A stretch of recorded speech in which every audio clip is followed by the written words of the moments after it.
स्वागत है आपका आपके अपने YouTube चैनल चुन्नू जी के सेंटर पर। और आज का टॉपिक है भूगोल, जिसमें हम लोग चैप्टर सौरमंडल का 200 प्रश्न करने वाले हैं। इस वीडियो में 201 प्रश्न होगा, जो आपकी परीक्षा के लिए बहुत ही इम्पोर्टेंट होगी। और ये आपका JSSC, JPSC और झारखंड फील्ड वर्कर, उसके बाद BPSC, RPF constable, RRB, railway, NTPC, IAS, UPSC, सभी तरह की परीक्षाओं के लिए इम्पोर्टेंट है। तो पूरा वीडियो देख के जाइएगा।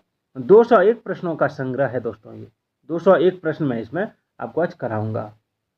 चलिए, सबसे पहले जो सवाल है वो आप देख सकते हैं, आपके स्क्रीन पर है कि सौर प्रणाली की खोज किसने की थी। सौर प्रणाली की खोज किसने की थी, देख सकते हैं सवाल SSC 2013 में पूछा गया है। तो देखिए, सौर प्रणाली की जो खोज की थी वो की थी कोपरनिकस में। कोपरनिकस ने, किसने की थी? कोपरनिकस ने की थी। अगला, सूर्य के चारों ओर घूमने वाले खगोलीय पिंड क्या कहलाते हैं? तो सूर्य के चारों ओर घूमने वाले खगोलीय पिंड, तो देखिए सूर्य के चारों ओर घूमने वाले खगोलीय पिंड ग्रह कहलाते हैं। क्या कहलाते हैं? ग्रह।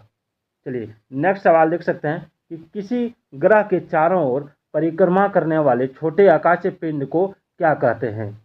तो ग्रह, उपग्रह, क्षुद्र ग्रह या सौर तारा। तो इसका राइट आंसर हो जाएगा आपका उपग्रह। क्या हो जाएगा? उपग्रह। चलिए, अगला सवाल देखते हैं। अगला है, ग्रहों की गति का नियम किसने प्रतिपादित किया? ग्रहों की गति का नियम किसने प्रतिपादित किया? तो देखिए, इसका राइट आंसर क्या हो जाएगा? इसका राइट आंसर हो जाएगा ऑप्शन बी, केपलर ने। किसने किया? केपलर ने। चलिए, अगला सवाल। अगला सवाल है, सौर मंडल में कुल कितने ग्रह हैं? सौर मंडल में कुल कितने ग्रह हैं? तो देखिए, सौर मंडल में कुल ग्रह है आपका 8। कितना है? 8 ग्रह। पहले 9 था, लेकिन प्लूटो को हटा दिया गया है। प्लूटो को हटा दिया गया, ठीक है। अभी 8 ग्रह है। चलिए, नेक्स्ट सवाल देखते हैं। सूर्य से बढ़ती दूरी के अनुसार ग्रहों का निम्न में से कौन सा क्रम सही है?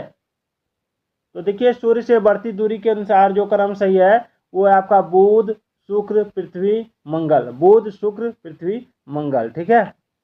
और पृथ्वी से बढ़ती दूरी के अनुसार ग्रहों का निम्न में से कौन सा क्रम सही है? देखिए, इसका राइट आंसर हो जाएगा आपका ऑप्शन बी, शुक्र, मंगल, बुध, बृहस्पति। चलिए, नेक्स्ट देखते हैं। 8वां नंबर सवाल है, आकार के अनुसार सौरमंडल के ग्रहों का अवरोही क्रम क्या है? अवरोही क्रम यानी बड़ा से छोटा।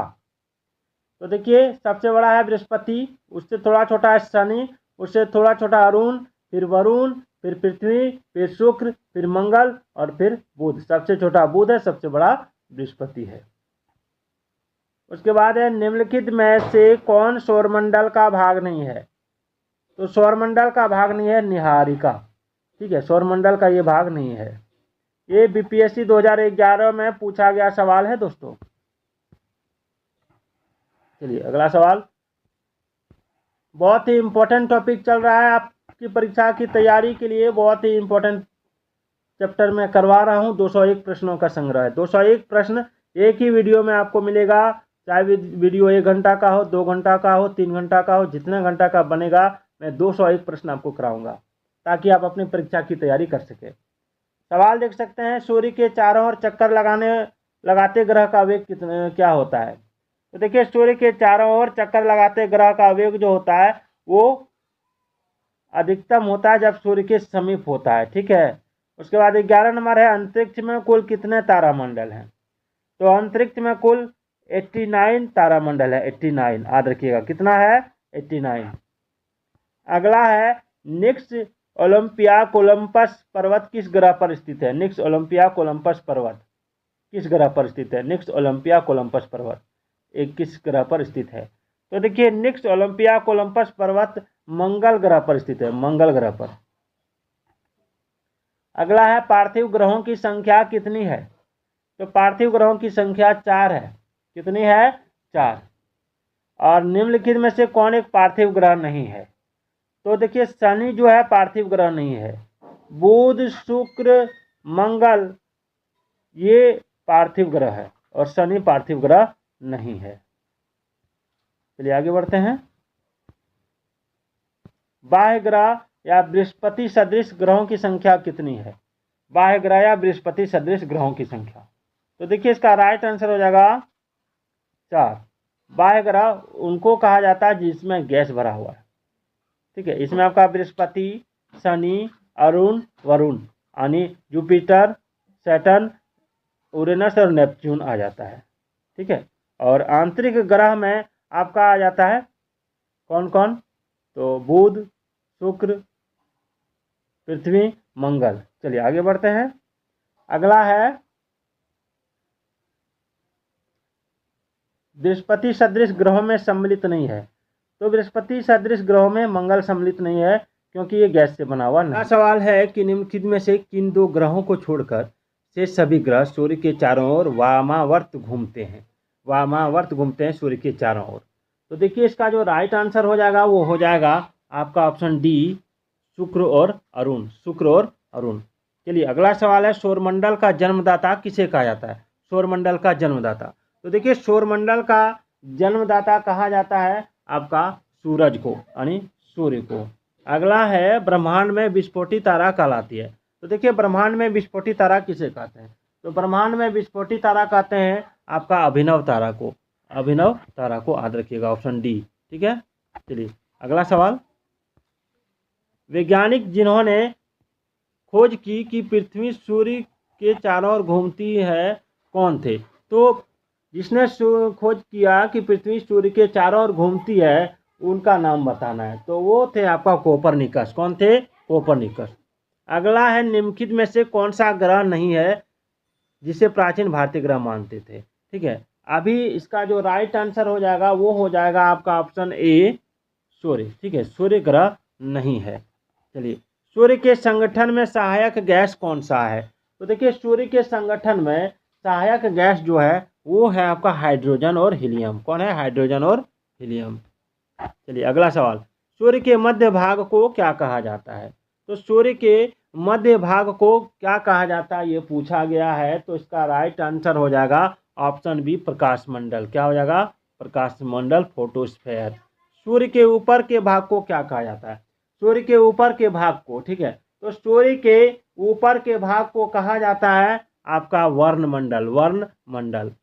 सूर्य सदैव पूरब में निकलता है, क्योंकि सूर्य सदैव पूरब में निकलता है, इसका मुख्य कारण है पृथ्वी पश्चिम से पूरब की ओर घूमती है। पृथ्वी पश्चिम से पूरब की ओर घूमती है। चलिए नेक्स्ट सवाल, नेक्स्ट है, नॉर्वे में अर्धरात्रि के समय सूर्य कब दिखाई देता है? तो देखिए नॉर्वे में अर्धरात्रि के समय, ठीक है, नॉर्वे में अर्धरात्रि के समय सूर्य दिखाई देता है आपका 21 जून को। 21 जून को याद रखिएगा। चलिए अगला सवाल, एक ग्रह की अपनी कक्ष में सूर्य से अधिकतम दूरी को क्या कहा जाता है? तो एक ग्रह की अपनी कक्ष में सूर्य से अधिकतम दूरी को अपसौर कहा जाता है। एक ग्रह की अपने कक्ष में सूर्य से न्यूनतम दूरी को क्या कहा जाता है? तो इसको कहा जाता है उपसौर। क्या कहा जाता है? उपसौर, याद रखिएगा। चलिए, निम्नलिखित में से किनके बीच की औसत दूरी को खगोलीय एकक कहा जाता है? औसत दूरी को खगोलीय एकक पृथ्वी तथा सूर्य के बीच की दूरी को, ठीक है। चलिए 30 नंबर सवाल है कि मध्यरात्रि सूर्य का क्या अर्थ है? तो देखिए मध्यरात्रि सूर्य का अर्थ है सूर्य का ध्रुवीय वृत्त में देर तक चमकना। इसका देखिए सवाल पूछा गया SSC 2011 में। मध्यरात्रि का सूर्य किस क्षेत्र में दिखाई देता है? तो मध्यरात्रि का सूर्य जो है आर्कटिक क्षेत्र में दिखाई देता है। किसमें दिखाई देता है? आर्कटिक क्षेत्र में। अगला है, सूर्य में काला धब्बा क्या है? तो देखिए सूर्य में काला धब्बा जो है वो क्या है ये पूछा गया। तो सूर्य में काला धब्बा आपका वे स्थान है जो प्रकाश उत्सर्जित करने में असमर्थ है। सूर्य के रासायनिक मिश्रण में हाइड्रोजन का प्रतिशत कितना? देखिए RRB 2002 में पूछा गया सवाल है। सूर्य के रासायनिक मिश्रण में हाइड्रोजन का प्रतिशत कितना है? तो हाइड्रोजन का प्रतिशत है आपका 71%। चलिए आगे बढ़ते हैं। निम्नलिखित में कौन एक तारा है तो कौन एक तारा है? तो सूरज एक तारा ही आरआरबी 2003 में पूछा गया था। सौर पृष्ठ पर लगभग कितना तापमान होता है? तो सौर पृष्ठ पर लगभग 6000 डिग्री सेल्सियस तापमान होता है। सूरज की सतह पर हाइड्रोजन के अलावा दूसरा कौन सा तत्व बहुतायत से पाया जाता है? तो देखिए इसका जो राइट आंसर हो जाएगा वो हो जाएगा आपका option A, helium. Surya Prakash धरती तक पहुंचने में कितने मिनट लेता है? तो देखिए सूरज जो है प्रकाश धरती तक, सूर्य का प्रकाश जो है धरती तक पहुंचने में जो समय लेता है वो है आपका 8.3 मिनट। ठीक है। सूर्य के सबसे पास कौन सा ग्रह है? तो सूर्य के सबसे पास बुध ग्रह है। बुध नक्षत्र में एक वर्ष में दिनों की संख्या कितनी होती है? बुध नक्षत्र में एक वर्ष में दिनों की संख्या पूछा गया है। तो एक वर्ष में दिनों की संख्या जो होती है वो पूछा गया है। तो देखिए बुध नक्षत्र में एक वर्ष में दिनों की संख्या आपका 88 दिन का होता है। देखिए एसएससी 2015 में, ये एसएससी 2013 में और ये आरआरबी 2004 में पूछा गया सवाल है। अगला है, किस ग्रह में चंद्रमा की तरह कलाएं होती हैं?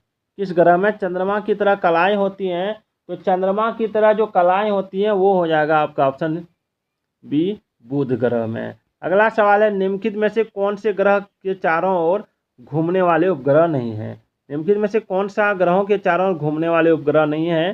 तो देखिए ग्रह के चारों ओर घूमने वाला उपग्रह जो है बुध तथा शुक्र हो जाएगा। बुध तथा शुक्र के चारों ओर। चलिए एसएससी 2013 में पूछा गया सवाल है। निम्नलिखित में से कौन सा ग्रह सूर्य का चक्कर सबसे कम समय में लगाता है? तो सूर्य का चक्कर सबसे कम समय में जो लगाता है वो है आपका बुध ग्रह। चलिए आगे देखते हैं। अगला, सबसे तीव्र गति से सूर्य का चक्कर लगाने वाला ग्रह कौन सा है? तो सबसे तीव्र गति से सूर्य का चक्कर लगाने वाला ग्रह है बुध। निम्नलिखित में से किस ग्रह की परिभ्रमण गति सबसे अधिक है? तो सबसे अधिक परिभ्रमण गति जिसकी है वो है आपका बुध का। निम्नलिखित में से किस ग्रह का अक्षीय झुकाव सबसे अधिक है? तो सबसे अधिक अक्षीय झुकाव जो है वो है आपका बुध का। चलिए नेक्स्ट है, चंद्रमा के सदृश दिखाई देने वाला ग्रह कौन सा है? चंद्रमा के समान दिखने वाला, तो ये हो जाएगा बुध। आप देख सकते हैं ये एसएससी में पूछा गया सवाल है कि सौरमंडल का कौन सा ग्रह लगभग पृथ्वी जितना बड़ा है? तो सौरमंडल का जो ग्रह पृथ्वी जितना बड़ा है वो है आपका शुक्र। यानी इसको शुक्र को पृथ्वी का जुड़वां भाई कहा जाता है, जुड़वां बहन कहा जाता है। निम्नलिखित में से किस ग्रह को पृथ्वी की बहन कहा जाता है? तो शुक्र को। याद रखिएगा सवाल देखिए घुमा फिरा के पूछ दिया जाता है। किस ग्रह को शाम का तारा कहा जाता है? तो शाम का तारा कहा जाता है आपको शुक्र को, यानी वीनस को। याद रखिएगा। उसके बाद है आपका सबसे चमकीला ग्रह कौन है? तो सबसे चमकीला ग्रह यही है आपका शुक्र है। सूर्य तथा पृथ्वी के निकटतम ग्रह कौन से हैं? तो सूर्य तथा पृथ्वी के निकटतम ग्रह जो है वो आपका हो जाएगा बुध तथा शुक्र। याद रखिएगा बुध तथा शुक्र। चलिए अगला है, यूरोपवासी किस ग्रह की पूजा देवी के रूप में करते थे? तो यूरोपवासी जिस ग्रह की पूजा देवी के रूप में करते थे वो है आपका शुक्र। सौरमंडल का सर्वाधिक गर्म ग्रह कौन सा है? तो सौरमंडल का सर्वाधिक गर्म ग्रह जो है वो है आपका शुक्र, वीनस। चलिए पृथ्वी के सर्वाधिक निकट ग्रह कौन सा है? तो पृथ्वी के सर्वाधिक निकट ग्रह पूछा गया है। तो सर्वाधिक निकट ग्रह जो हो जाएगा वो हो जाएगा आपका शुक्र। निम्नलिखित में से किस एक को भोर का तारा के नाम से जाना जाता है? तो इसका राइट आंसर हो जाएगा शुक्र। याद रखिएगा। देखिए यूपीपीसीएस में पूछा गया सवाल है। निम्नलिखित ग्रहों में से किसे सौंदर्य का देवता कहा जाता है? तो सौंदर्य का देवता जो कहा जाता है वो कहा जाता है आपका शुक्र को। सुपरनोवा क्या है? तो सुपरनोवा एक मृत प्राय तारा। देखिए यूपीपीसीएस 2015 में पूछा गया सवाल है। उत्तरी ध्रुव की खोज किसने की थी? तो उत्तरी ध्रुव की खोज जो जिसने की थी वो है आपका रॉबर्ट पियरी। रॉबर्ट पियरी ने। साउथ पोल पहुंचने वाला प्रथम व्यक्ति कौन था? तो देखिए साउथ पोल पहुंचने वाला प्रथम व्यक्ति, तो इसका राइट आंसर हो जाएगा आपका एमंडसेन। एसएससी 2015 में पूछा गया सवाल है। पृथ्वी के सबसे निकटतम खगोलीय पिंड कौन सा है? तो पृथ्वी के सबसे निकटतम खगोलीय पिंड है चंद्रमा। पृथ्वी की आकृति सर्वोत्तम ढंग से किस शब्द से स्पष्ट की जाती है? तो इसमें जो हो जाएगा वो हो जाएगा आपका लधवक्ष गुलाब से, लधवक्ष गुलाब से। पृथ्वी सूर्य के परितः यानी चारों ओर अपनी कक्षा में लगभग किस गति से चक्कर लगाती है? तो इसका जो राइट आंसर हो जाएगा वो हो जाएगा आपका ऑप्शन सी, 1 डिग्री प्रतिदिन। सूर्य के चारों ओर पृथ्वी के परिभ्रमण की चाल क्या है? तो सूर्य के चारों ओर पृथ्वी की परिभ्रमण की चाल जो है ये हो जाएगा अधिकतम होती है जब पृथ्वी सूर्य के निकट होती है। चलिए, पृथ्वी के परिभ्रमण की गति क्या है? तो देखिए, पृथ्वी के परिभ्रमण की गति जो है ये पूछा गया है, तो उसका राइट आंसर जो हो जाएगा वो हो जाएगा 27 किलोमीटर प्रति मिनट। भूमध्य रेखा पर पृथ्वी का व्यास है लगभग कितना है? तो भूमध्य रेखा पर पृथ्वी का व्यास जो है वो है आपका 12,800 किलोमीटर, 12,800 किलोमीटर। सूर्य की परिक्रमा के दौरान पृथ्वी सूर्य से अधिकतम दूरी पर किस महीने में होती है? तो इसका राइट आंसर जो हो जाएगा वो हो जाएगा ऑप्शन बी, जुलाई महीने में।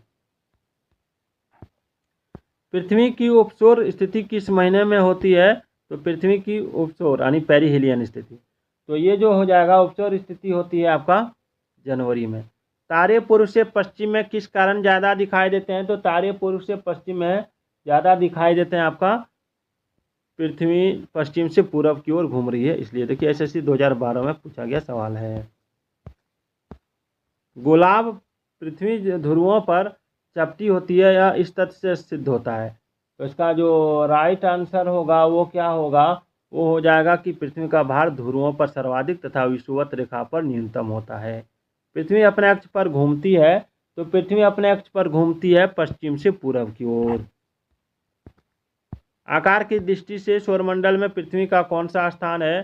तो आकार की दृष्टि से सौरमंडल में पृथ्वी का स्थान 5वां है। किस ग्रह को नीला ग्रह भी कहते हैं? तो नीला ग्रह कहा जाता है पृथ्वी को। पृथ्वी स्थित है, कहाँ स्थित है? शुक्र एवं मंगल के बीच में, शुक्र एवं मंगल के बीच में है। सारे सवाल परीक्षा में पूछे गए हैं। किस दिन पृथ्वी सूर्य के सबसे निकट होती है?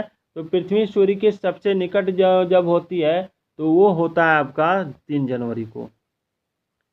पृथ्वी सूर्य से अपने अधिकतम दूरी पर होती है, कब होती है? तो 4 जुलाई को। पृथ्वी सूर्य के इर्द गिर्द परिक्रमा करती है लगभग, तो पृथ्वी सूर्य के इर्द गिर्द परिक्रमा करती है 365.25 दिन में। पृथ्वी का प्राकृतिक उपग्रह क्या है? तो पृथ्वी का प्राकृतिक उपग्रह चंद्रमा है। दिन व रात होने का कारण क्या है? तो दिन व रात होने का मुख्य कारण है आपका पृथ्वी का अपने अक्ष पर घूर्णन। सूर्य के अतिरिक्त निकटतम सितारे से प्रकाश पृथ्वी तक पहुंचता है, तो ये जो राइट आंसर हो जाएगा इसका हो जाएगा आपका 4.2 वर्ष में। सूर्य से पृथ्वी की दूरी कितनी है? तो सूर्य से पृथ्वी की जो दूरी है वो है 149.6 मिलियन किलोमीटर, 149.6 मिलियन किलोमीटर, यानी ऑप्शन डी। देखिए, ये आपका MPPSC 2010 में पूछा गया है। अपने अक्ष पर पृथ्वी एक चक्कर में कितने समय में अपने अक्ष पर पृथ्वी एक चक्कर कितने समय में पूरा करती है? तो उसका जो राइट आंसर हो जाएगा वो हो जाएगा आपका ऑप्शन बी, 23 घंटे 56 मिनट 4 सेकेंड। SSC 2015 में पूछा गया सवाल है। पृथ्वी पर दिन रात की अवधि क्या होती है? तो पृथ्वी पर दिन रात की अवधि समान होती है, कहाँ होती है? पृथ्वी पर दिन रात की अवधि समान होती है, कहाँ होती है? तो उसका राइट आंसर हो जाएगा आपका ऑप्शन बी, भूमध्य रेखा पर। इक्विनॉक्स का तात्पर्य क्या है? तो इक्विनॉक्स का तात्पर्य वह तिथि है जब दिन और रात समान अवधि के होते हैं, तब वो इक्विनॉक्स कहलाता है।